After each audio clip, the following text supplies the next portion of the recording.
Magandang araw ulit mga ka-super. Another tips, another day na naman po sa ating lahat. Sa mga di po nakakakilala, ako po si Mr. Jason Ariel Andrade. Kung bago ka pa lang sa ating channel ay huwag kalimutang i-like, subscribe at pindutin ang notification bell para updated ka sa ating mga videos. Ngayon pag-uusapan natin ang tanong na bumabagabag sa ating maraming Pilipino. Kaya bang manalo ng Gilas Pilipinas sa FIBA? Sa totoo lang, hindi madaling sagutin ang tanong na to. Dahil ang FIBA ay hindi katulad ng ibang basketball tournaments. Dito, makakaharap ng Gilas ang ilan sa pinakamalakas na bansa sa buong mundo. Tulad ng Australia, New Zealand, Japan, Lebanon, at iba pang powerhouse team. Sa kasalukuyang qualifiers, nakita natin na nahirapan ang Gilas laban sa Australia, lalo na sa turnovers, sa pressure defense, kahit kulang ang roster dahil sa pagkawala ng ilang key players. Hindi mawawala ang determinasyon ng koponan. Pero bakit nga ba may pag-asa pa rin?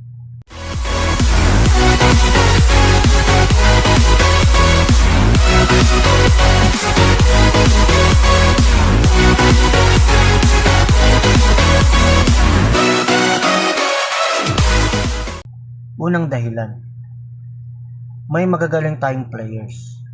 Nariyan sila Junmar Fajardo, Dwight Ramos, Kevin Kiambao, AJ Edu, Chris Newsome at iba pang handang lumaban sa Pilipinas. Pangalawa, maganda ang coaching system. Sa ilalim ni Coach Tim Cone, mas organisado ang sistema ng Gilas kumpara sa mga nakarang taon.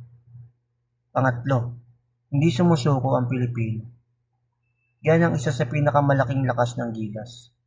Hindi man tayo ang pinakamatangkad, hindi man tayo ang pinakamalakas, pero kilala tayo sa puso, disiplina at pagiging palaban. Gayunpaman, kailangan pa rin pagbutihin ng Gilas ang ball movement, depensa, consistency, at pagbabawas ng mga turnover kung nais natin kapagsabayan sa mga elite teams ng mundo. Yan din ang binibigyan diin ng coaching staff matapos ang huling laban.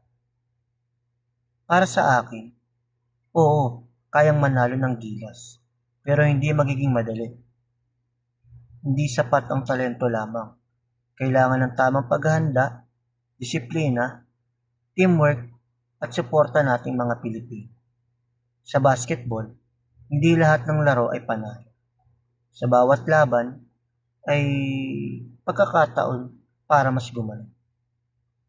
At dito tayo may napupulot na aral. Maraming beses na buhay na mas malaki ang kalaban kaysa sa atin.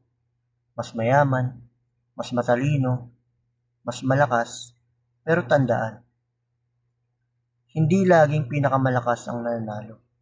Madalas, ang hindi sumusuko ang nagtatagumpay. Katulad ng Gilas. Kapag patuloy kang lumalaban at natututo sa bawat pagkatalo, darating din ang araw na makakamit mo ang tagumpay. Ikaw, anong masasabi mo?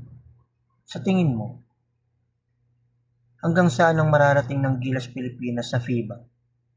I-comment mo lang yung prediction sa baba. Maraming salamat sa inyong panonood.